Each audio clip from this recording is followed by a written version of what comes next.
SLP Recording Studio।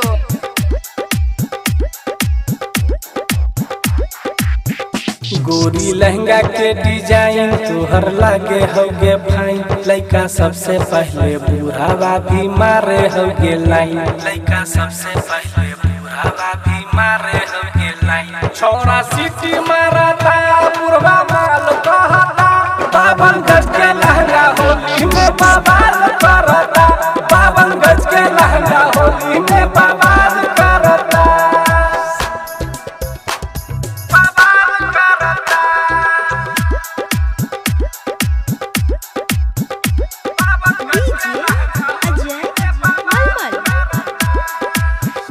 किए करे छी के घायल सबके बनबै छे तो पागल। ऊपर चोली के बटनिया तनी तो पले जवनिया। पूरा यूपी आ बिहार में बवाल कइले बा।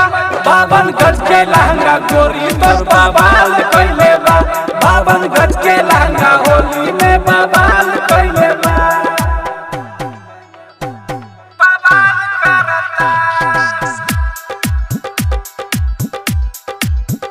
हे गे उमर छो 18 प्यार के चरण छो गे पारा। मल्लिक राकेश जी से बच के मिली है नागिन से दोबारा। पूरी चढ़ल बा जवानी तोहर मस्त लागता।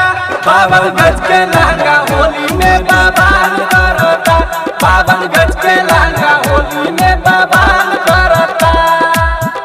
गोरी लहंगा के डिजाइन तोहर लागे होगे फाइन। लइका सबसे पहले बुढ़ावा भी मारे होगे लाइन। लइका सबसे पहले बुढ़ावा भी मारे होगे लाइन। छोरा सीटी मारता बुढ़वा माल कहता।